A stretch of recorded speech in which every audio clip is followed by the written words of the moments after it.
দেখো, সকাল সকাল বিছানা টিছানা একদম পরিষ্কার করে ফেলেছি। চাদর পেতে দিলাম, মানে আমরা তো রাতে অন্য চাদর পেতে শুই। তারপরে খাট ঠাটগুলো একটু মুছলাম। এখানে আজ ড্রেসিং টেবিল পরিষ্কার করলাম, ড্রেসিং টেবিলের কাজ মুছলাম। সমস্ত ড্রেসিং টেবিলের উপরে একটা আলতো আলতো ধুলো পড়ে যায়, সেগুলো পুছলাম। আলমারি টালমারি মুছলাম। সংসারের কাজ তো আছেই।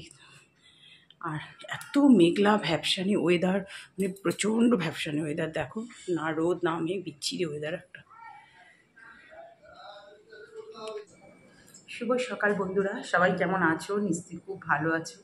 আমিও ভালো আছি। সকাল সকাল অনেকটাই কাজ এগিয়ে গেছে। মানে সকালবেলা তো আমার সকাল তো 5:30 শুরু হয়।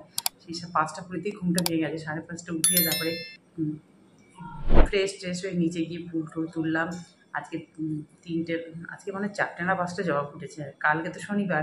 হ্যাঁ, আজকে মনে হয় 5টাই ফুটেছে। কালকে শনিবার, কালকে মনে হয় 1টা কি 2টো ফুটবে। একটাই তো দেখলাম কুড়ি গাছে, এখন যদি ভেতরে থাকে। যাই হোক, টগর ফুলও তুললাম। আর কালকে তো তোমাদের বললাম, তোমাদের দাদাভাই ফুল নিয়েছিল, আমিও নিয়েছিলাম বৃহস্পতিবারে। এতটা গাঁদা ফুল রয়েছে, ভালোভাবে পুজো হয়ে যাবে ওই জন্য অত টগর ফুল তুলিনি। তাও মানে অল্প অল্প করে তুলতে তুলতেও এতটা হয়ে গেছে। একটা স্টিলের সাজিটা এক সাজি হয়ে গেছে দেখলাম। ফুল টুলগুলো তুলে গামছা ভিজিয়ে রেখে এসেছি। ঠাকুর ঘরটা মুছে সকালবেলা আমার এটা হচ্ছে আগের কাজ, জানো তো। রান্নাঘরে ঢুকলে ওই উপরে আর ওই কাজ আর হয় না। তারপরে তো কিচেনে ঢুকে কাজ টাজ রান্না টান্না করে দিলাম, খেয়ে বেরিয়ে টিরিয়ে গেল। সকাল থেকে এত ভ্যাপসানি গরম, না কি বলবো। দেখো, মেঘলা মেঘলা একটা কেমন অদ্ভুত একটা ওয়েদার, আর ভীষণ ভ্যাপসানি, মানে কাজ করছি পুরো ঘেমে যাচ্ছি, জামা টামা পুরো ভিজে যাচ্ছে। টুকটাক ঘরের কাজ তো করতেই হয়। এখনও তো তাও ঘর ঝাড়া একটা একটা করে শুরু করতে হবে। তবে আমরা তো খুব বেশি হয় না, তবুও জানো তো, যে যখনই ঘর ঝাড়বো দেখবো কিছু মানে ভালোই মানে টুকটাক বের হচ্ছে, তুলো তুলো, একটা তুলো তুলোর মতো। আমি বলি বাবা, প্রায় তো ঝাড়ি, এগুলো প্রত্যেকে আসে। এখন একটু চা নিয়ে বসে অনেকটা কাছে তো। তারপরে মাছ নিয়ে এসে তোমাদের মাছ টাছ ধুলাম ভালো করে। আশপাশ লেগে আছে সেগুলোকে আবার চা, এই চামচের এটা দিয়ে ডাটিটা দিয়ে ভালো করে ঘষলাম। এই যে এখন চা নিয়ে বসবো, চাটা খেয়ে তারপর আবার সোজা কিচেনে 10 মিনিট বসবো। এক নাগার অনেকটা কাজ করেছি তো। আর প্রচণ্ড গরম লাগছে। কী বলো তো, কাজ আমার করতে পারবো না। গরম লাগলে না, ঘেমে গেলে আমার খুব কষ্ট হয় কাজ করতে। চলো তাহলে সঙ্গে থাকো, দেখতে থাকো। দেখো, রান্না তো বসিয়ে দিলাম। এদিকে ভাত হচ্ছে, আর এদিকে কড়াতে কি করলাম বলো তো, একটু পেঁয়াজ আর সাদা জিরে আর তেজপাতা ফোড়ন দিয়েছিলাম, আর একটু পেঁয়াজ দিলাম, একটু ভাজা ভাজা করে নিচ্ছি। করবো হচ্ছে মোচার ঘন্ট, জানো তো, হচ্ছে পেঁয়াজ দিয়েই করবো। মোচার ঘন্ট অনেকভাবেই করা যায়, চিংড়ি মাছ দিয়ে তো ভীষণ ভালো হয়। এরকম ভাবেই করে, শুধু চিংড়ি মাছটা দিলেই হয়ে যায়। তা এমনি ভাবেই করছি। আবার নারকেল দিয়ে নিরামিষ মতে করা যায়, ছোলা দিয়ে করা যায়। তারপরে দেখো, আলুগুলো খুব সুন্দর করে ভেজে নিলাম। এবার আদা বাটা, জিরে বাটা, নুন, হলুদ, কাঁচা লঙ্কা। আমি মোচাটা না কাঁচা লঙ্কা দিয়েই করি, শুকনো লঙ্কা মানে রেড চিলি পাউডার আর দিই না। আর একটু মিষ্টি তো দিতেই হবে মোচাতে, সামান্য একটু মিষ্টি দিয়ে দিলাম। বা দেখো, মোচাটা সেদ্ধ করে রেখে দিয়েছিলাম। মোচা রান্না করতে কোনো ঝামেলা নেই, কাটতেই বড্ড কষ্ট হয়, হাতগুলো কালো হয়ে যায়, লেবু দিয়ে আবার তুলি পরে। যাই হোক, খেতে খুব ভালো লাগে, মানে ভীষণ ভালোবাসি আমরা খেতে। আমার শ্বশুর মশাইও ভীষণ ভালোবাসতেন মোচা। দেখো, পুরো দিয়ে দিলাম মোচাটা। করে এবার কি করবো বলতো, গ্যাসটা সিম করে ঢাকা দিয়ে দেবো, মানে ভাপে ভাপেই হবে মোচাটা। দেখো, একটু গরম মশলার গুঁড়ো দিয়ে দিলাম, হয়ে গেছে। মাঝখানে খুলে খুলে একটু ঢাকাটা নাড়াচাড়া করে দিয়েছি। আর একটু ঘি দিয়ে দেবো, বাস। ঘি গরম মশলা দিলে মোচার টেস্টটাই একটু অন্যরকম হয়ে যাবে। হয়ে গেল মোচা। মেয়েকে আমি বলি, জানো তো, যে মোচা খেয়ে নে, যতদিন আমার কাছে থাকবি ততদিন মোচা খাবি, বিয়ের পর তো আর খেতে পারবি না। বলছে কেন? কেন, তুই তো রান্নাই করবি না, তুই তো কুটতেই পারবি না, তুই খাবি কি করে? তখন ওর বাবা বলছে, এখন বাজারে কুটেও দেয়, এক্সট্রা 10 টাকা করে নেয়। আমি যে, ও একদিন নিয়ে এসেছিল কুটে গো, সব সমেত দিয়ে দিয়েছিল। ওই জন্য আমি আর আমি বললাম, না, আমি নিজেই মানে কুটে নেবো কষ্ট করে। হয়ে গেল দেখো। তারপরে দেখো, এই যে মাছ, পার্শে মাছ নিয়ে এসছে আজকে। এবার একসঙ্গে সবগুলো ভাজা যাবে না, একটু বড় সাইজের আছে।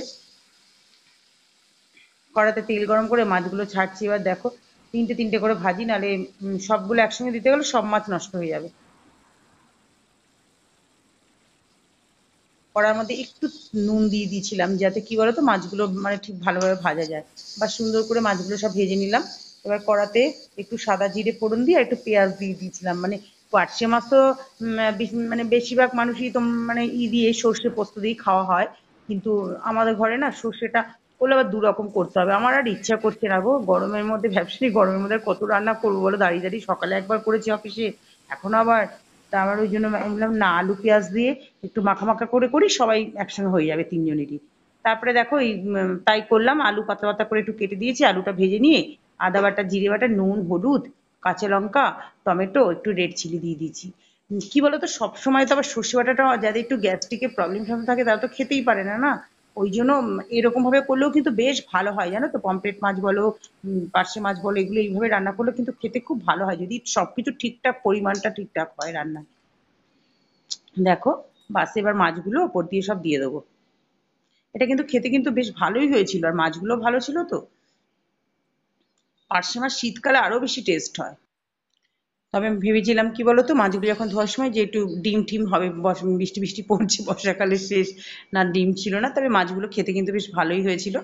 এই যে দেখো, সোনা পাতা দিয়ে দিলাম, মানে ধনে পাতা, যাকে নাম দিয়েছি আমি সোনা পাতা, কারণ এত কস্টলি, 10 টাকার ওইটুখানি পাতা দিচ্ছে, খুব যত্ন সহকারে রেখে দিয়েছিলাম, জাস্ট এইটুখানি লাস্ট ছিল আমার ধনে পাতা।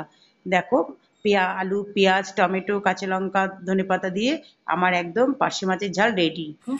খেয়েছি, রেখে দিয়েছি।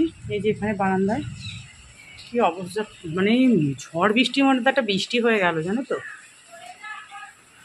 আমি বারান্দায় মেলতে তখন দেখি বারান্দাও ছাট মারছে। আর ভাবলাম যাক, এখন পুজো স্নানটা করে নিই। ছাদে মেলতে গেছিলাম, ফ্ল্যাটের ওখানে একজন আমার চেনে, সে বলছে তুমি মেলছো, এক্ষুনি বৃষ্টি এসে যাবে, দেখছো না কিরকম মেঘ করে আছে। আর বললাম তাই না, তাহলে রেখেই যায়। ভাবলাম কি যদি জলটা একটু ঝরে বারান্দায় দিয়ে দেবো, বারান্দা তো এত বড় বারান্দা ফাঁকা রয়েছে। ও বাবা, ভাগ্যিস ওপরে রেখেছিলাম, আবার মেঘে নামালাম। এই যেখানে রাখা রয়েছে দেখো। স্নান টান আমার কমপ্লিট। এখন তাহলে গিয়ে পুজোটা আগে দিই, তারপর মেলবো। বৃষ্টি হচ্ছে, যখন তখন বৃষ্টি।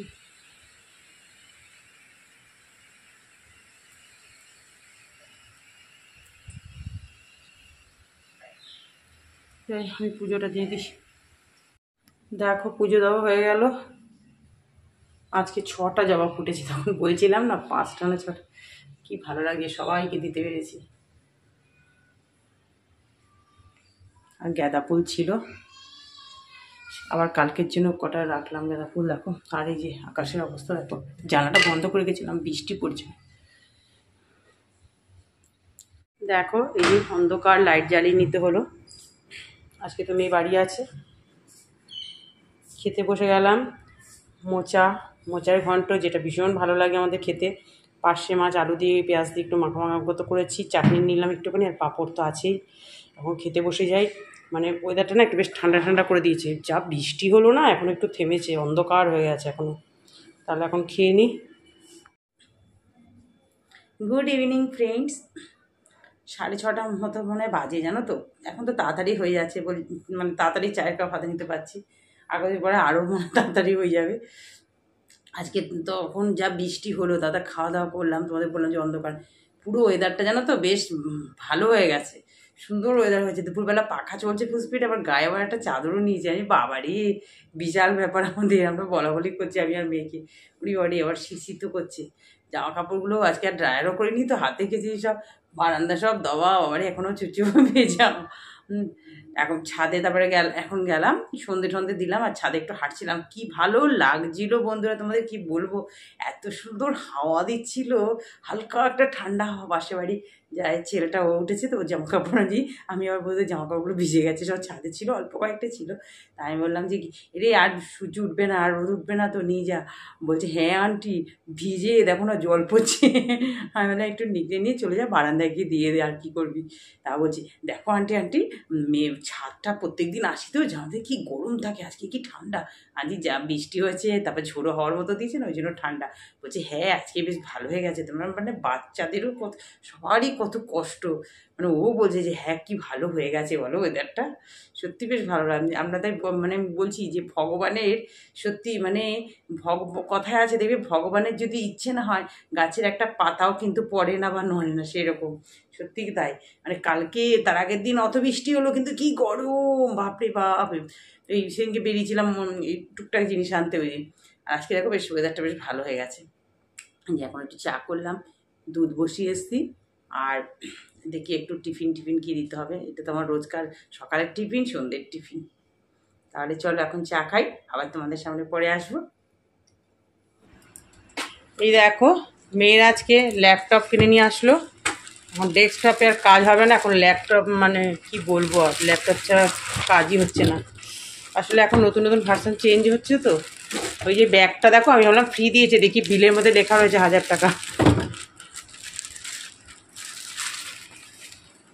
আমি বললাম এত দাম দিয়ে আনা হয়েছে, পড়াশোনাটা ঠিক মতো করিস।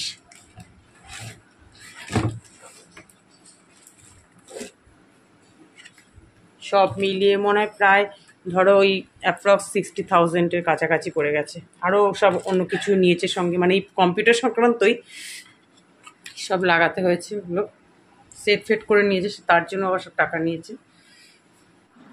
বন্ধুরা দেখো, খুব রাতে খাওয়া দাওয়া সব কমপ্লিট করে বেডরুমে চলে আসলাম, আর খুব বৃষ্টি হয়েছে জানো। তোমাদের দাদাভাই এসে ওই মেয়ের ল্যাপটপ কিনতে গেছিলো, তারও দেরি হয়ে গেছে পুরো, মানে ওই যে ব্যাগটা ফ্রি দিয়েছে তার মধ্যে করে নিয়ে এসছে। ফ্রি না, ওটা ভুল বললাম, ওটা ওর সঙ্গে দিয়েছে, ওটা 1000 টাকা দাম নিয়ে চাই। প্রথমে ছিলাম ফ্রি, তারপর দেখি না, সব বাবা যে কিচ্ছু ফ্রি না, সব দাম নেওয়া আছে। আমি বাবা, যাই হোক এবার তখন সবে নামাটা স্টার্ট হয়েছে, আমি তো চিন্তা করছি বাবা এখন আসছে না। তারপরে ও যখন বাড়ি ঢুকে গেল, তারপরে যা বৃষ্টি হলো কি বলবো, এখনো হয়ে যাচ্ছে। ওই জন্য দেখো বারান্দায় কয়েকটা, সামনের দিকে দিতে পারছি না, সব ছাদটা মারছে। এই পিছন দিকে বারান্দায় কয়েকটা দিয়েছি, মেয়ের পড়ার ঘরে একটা দড়ি টাঙানো রয়েছে। এই দেখো না, চারিদিকে প্যান্ডেল মতো করে দিয়েছি। কি করবো বলো, মানে আমাকে তো শোকাতে হবে, তো এইভাবে করে করে শোকাচ্ছি। তাহলে বন্ধুরা, আজকে ভিডিওটা এত পর্যন্তই। সবাই ভালো থেকো, সুস্থ থেকো। তোমাদের সাথে দেখা হবে এবার নেক্সট একটা ভিডিওতে। আর যারা যারা আমার ভিডিওটা দেখছো সাবস্ক্রাইব করনি, তারা তাড়াতাড়ি একটু সাবস্ক্রাইব করে দাও তো। টাটা।